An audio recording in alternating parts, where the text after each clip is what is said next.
there, Star Wars collectors, and welcome to another Bossk's Bounty video. And unfortunately, the UK has been plunged into lockdown once again, which is pretty unfortunate for everyone.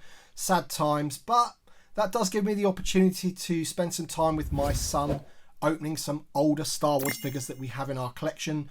Some of the figures that I've kind of kept carded, thinking maybe that they've got some kind of value. But now, basically, I just think it's a good thing to have in my loose collection in my cabinets. So we've got plenty of figures for you today. We've got 4 figures to open as usual. We have got, as you can see in front, we've got Ephant Mon, which is an awesome figure for Jabba's palace. We also have 2 clones to open for the clone collection. And we also have a figure which is an older figure, but I think is going to be perfect to be used for a scene from The Mandalorian Season 2. So episode 9, basically the first episode of Season 2 of The Mandalorian.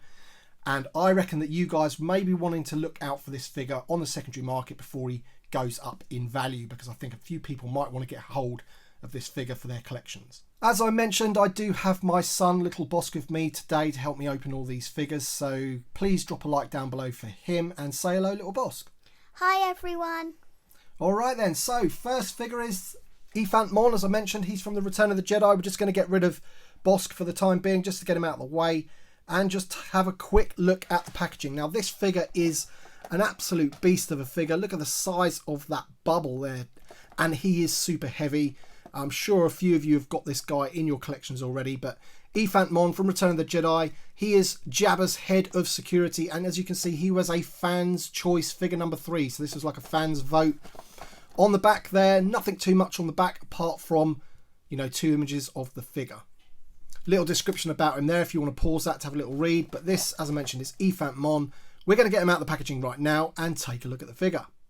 Alright, so here is Ephant Mon out of the packaging, and first impressions of holding this figure in hand for the first time is that it is just a mammoth of a figure, super heavy, just one giant piece of plastic, but it's got to be said, look at the detail on him. It's, really good detail, especially from back in, 2002, I think this was released. So yeah, amazing detail for that time. As you can see, he's got lots of different paintwork going on around his body and his overcoat there, which is painted in like a 2-tone plastic.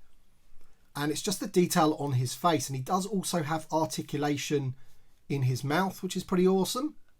He has articulation on his hands, they do spin, and his legs do move, but they are restricted quite a lot by a lot of the plastic. And you can see his little tail there as well. So one cool thing about the figure is that he does have a secret knife stored away. That's how it describes it on the packaging. You can just see it there. That is attached by a little peg hole on there. So you can just put it on there like that, and then it's sort of like disguised away. And of course he also has his walking stick. But Little Bossk wanted to say something about the walking stick and knife. On the bottom of the walking stick there's a little hole to put the knife on. Right, so it's like a concealed weapon, so he can turn his walking stick and knife into a pretty awesome weapon. So you can have him holding his new dagger there in his hand, which is pretty cool. So awesome looking figure. It's going to look very nice in my Jabba's palace scene in my cabinet. The only problem that I have now is that obviously Little Bossk wants one of these, so we're going to have to try and pick up another one. I know they're pretty pricey on the secondary market. Maybe I can get one loose or something, but I know he's on at me that you want this one, don't you? Of course I do. He wants this one, but I've had this one in my collection for a long time in the packaging, and it's something that I've just never kind of opened. But now I've got my cabinets and my Jabba's palace on display. I think he needs to go in there. Next up, we have a 30th anniversary Star Wars figure from Revenge of the Sith. Although this character actually never appeared in the film, it is the Clone Trooper, 7th Legion Trooper. He looks pretty cool. Another one that I've had for ages in my collection that I've just sort of never opened. But to be honest, this one isn't worth that much on the secondary market. So I thought, what the heck, I'm just going to open him up and add him to my clone army. You can see there on this one, the helmet is a slightly whiter colour than the rest of his body, which is a little bit unfortunate. I think they may have weathered him slightly and battle damaged him up, but not really done too much on the helmet. It is a removable helmet as well, so you can see it is one of those ones that's slightly oversized. Sorry about the glare there. And of course, it does come with the exclusive coin.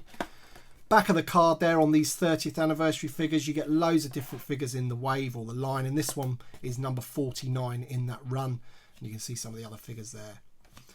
So without wasting any more time, we're going to get this one open and take a look. Oh, before we do that, Little Bossk just wanted to say something about the packaging. I saw something that there's a figure that we've already done on here. It's the pilot. Yep, that's right. We have previously looked at and opened the Taicho Selchu. I think that's how you pronounce his name.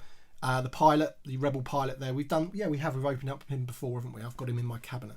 But this is the 7th Legion Clone Trooper, and we're going to open him up right now. Here is the coin that comes with the Trooper, and Little Bossk, you collect these, don't you? Yeah. Yeah, you like these, don't you? How many have you got, do you think? Probably about 10 or 11. Yeah, okay, nice one. So this one's for you. You can take that. All right, so here is the 7th Legion Clone Trooper out of the packaging, and I've got to say I'm really disappointed with this figure. This is probably the worst clone that I've probably ever opened out of all of the clones from Hasbro. His hand immediately fell off, which is a problem that often happens with this one. It's all bent from the packaging, and his hand just fell off. They don't have the wrist articulation, so they're just on little pegs, and his hand keeps falling out. And I often see these figures on the secondary market with missing hands. His waist is also super loose. You can almost spin him round. And yeah, it's just lacks quality. And what did you want to say about him? I'm disappointed because his body's really small and his helmet's really big, so it doesn't quite work out for him. That's right. It doesn't look too great. And I mean, look at the colour difference as well. So everything about this figure's wrong, really. I mean, you know, the colour of his armour compared to the helmet, his hands fall off, the waist is super loose. And also, when you take the helmet off, I mean, look at the guy's neck. His neck's far too long. So not too happy with this figure. There was probably a reason why it's taken me so long to open this guy. And you can even see some, like, paint overspill onto the belt there, unless that's meant to be there, but I don't think it is. I'm not really sure why you would have white paint on a sort of tan coloured brown belt. But yeah, just as well, really. He doesn't feature in the film, and I don't really think they've made too much effort with this figure, so he's just going to be sitting in the background.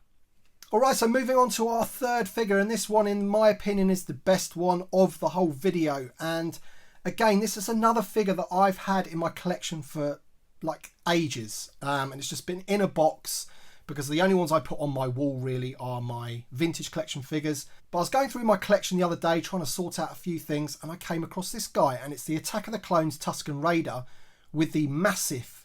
I think it's Massiff or Massiff. And as you can see, the Tuscan Raider isn't the best, but man, look at the creature that comes with it. And this is the creature that featured in the episode 9 or chapter 9 of The Mandalorian, first episode of series 2. And I think it's a really good sculpt, and the paintwork looks great. And also, I think it's time to open this one, because even though this is mint on card and it's in really, really good condition, you can see there's no bends or anything to the card. I've managed to keep this one in tip-top condition, no yellowing bubble or anything like that. What's happened is that the little plastic things that hold the figure and the creature in place have actually perished over time. So he does fall out. And I don't know if you can just see in there, but there's like a little sort of piece of wiry plastic which has basically perished and allowed the figure to come loose. So on the secondary market, he's not going to be really worth anything like that. But I'm going to open this up because I want this creature as part of my Mandalorian display. Alright then, so here it is. We've got the scene set up with the Tuscan Raiders and the creature that the Mandalorian is sort of kneeling down, stroking. If you haven't seen that episode, I do apologise for the spoiler. But as you can see, we do have a Sandperson or Tuscan Raider from the Vintage Saga collection. This was released in 2006, 2007. He was also re-released in the red and black boxes of the 3.75 inch Black Series. So easy to pick up this figure. I would imagine still, you know, you could probably pick him up for $15, $20 maybe. And I think he's a good one to have with the creature. The creature itself has limited articulation. It's one big sculpt except for the mouth. The mouth does move on it, which is awesome. So you can have him sort of in attack mode with his mouth open there. But I think the scene that Little Bossk has created here with the Mando kneeling down just about to stroke the Massiff, if that's what you call them, Massiff. I think that's pretty good with the child just looking on there. Obviously, the Tuscan Raider that comes with the creature isn't so great, but you know, my advice is maybe get a couple of these and maybe one or two of these for your collection. But I'd hurry up if I was you, because I've got a feeling that this guy's going to go up in value, because I don't think Hasbro anytime soon are going to give us another one of those. What do you think, Little Bossk? I think the animal is really good. Yeah, he looks cool, doesn't he? And again, for 2002, I think it was, when it was released in the Attack of the Clones line, the detail on it's fantastic. We'll get a closer look at the creature. At the moment, he is still tied to this guy, so we'll just move him a bit closer. But look at the paintwork on him. He looks fantastic. For me, it looks exactly like the ones from the Mandalorian TV show, which is awesome. There you go. There's his mouth articulation that I mentioned there. But unfortunately, he is just like one piece of rubbery plastic. He doesn't have any articulation in his four legs. But I don't think that really matters, because if you want that on display, I think he's going to look really cool like that. And there you go. You can just put the Mando there, just about to give him a stroke and greet him and whatever. So fantastic looking figure. Great little 2-pack there. And you want the Tuscan Raider from that lot, don't you? Yeah. But Little Bossk wants the Tuscan Raider from the set, and I'm happy for him to have that. He likes the look of this one. Obviously, I've got the Vintage Saga Collection one to go with the thing. But again, it's another set that I'm going to have to be looking out for on the secondary market, because it seems to me that every one that I get, my son wants as well, obviously. Do you like the creature? Yeah. Yeah, cool. All right then, so we're going to open up the last figure of the video, and it's going to be another Clone Trooper, and this time it's going to be from the Saga Collection. All right, so the fourth figure from the video is the AT-TE Tank Gunner from Star Wars Episode 3, Revenge of the Sith. We're going to get this figure out in a second. We're just going to look at the packaging, but I did want to let you know that my son is responsible for putting the pose of Bossk being attacked, and he's had it. So let's get him out of the way. He looks pretty cool like that, though. Right, the packaging for the Saga Collection. I do like these ones. One big bubble with the black background. Very nice indeed. You can see him in the bubble there. This one does have a removable helmet as well. You always get these little sort of statue hologram figures, which my son does collect, and some other figures on the back of the packaging for the rest of the wave or the rest of the collection. Collect these and other awesome characters. So yeah, this one's what, 2006 is it? Yep, 2006 Saga Collection. Looks like he comes with a bit of a forest scene stand there, which is awesome. So we're going to get this one out now, and we're going to check the figure out for you. Okay, so a couple of things about this figure that, you know, good and bad. I guess the first thing that's good is that you can have him as a regular sort of clone trooper there with a pauldron on, which is pretty cool. He does have the removable shoulder pad there, which shows the insignia on his arm. The bad thing is that is quite loose. That fell off pretty quickly. Another bad thing is that he is just so loose. The joints in his legs are really loose. I mean, he's just come out of the packaging. You would expect it to be reasonably tight on those limbs, but it's not. It is super loose. I don't know whether that happens over time with him, but I can't really see it with him being in the packaging, you know.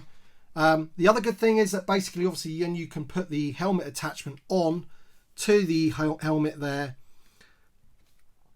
and he becomes the AT-TE Tank Gunner. So I do like the stand. I think it's one of the first ones of these that I've had loose in my collection. It's a little bit wobbly saying that though, and as you can see there, I mean, his limbs are just so loose that he even struggles to stand up straight on the stand, even with his foot on the peg there. So that's a bit of a worry, but you can really tell it's an older figure. He also does come with this small blaster here, which looks like the Biker Scout blaster. Very small indeed. But I just wanted to show you this guy. What do you think of this one, Little Bossk? I think he's really cool. You like this one? Yeah, for me it's okay. You can tell it's a dated clone. It's not great. He does have the removable helmet, and compared to the previous clone that we showed earlier on in the video, the helmet is more in scale. As you can see, I had trouble getting it off there. It's more in scale helmet, and the neck isn't so bad on this one. It's not such a long neck that he's got there, but you can get him in some pretty cool poses because he does have plenty of articulation and what have you. But again, I think this is really a like a background clone compared to some of the new ones that we've got in the modern line. So anyway, guys, that is it for this video. We've been opening more figures in lockdown. It's been super fun. My favourite two for this video have definitely been Ephant Mon. That's one that I've been wanting to get into my collection loose for such a long time. But really the ultimate favourite was the creature, the Massiff, that comes with the Tuscan Raider. I think that's a great figure to set up with your Mandalorian. Awesome that they brought that back into the show. So let me know your thoughts in the comment section below. Thank you very much for watching today. Me and Little Bossk really appreciate it. So drop a like down below if you've enjoyed it, and we'll see you on the next one.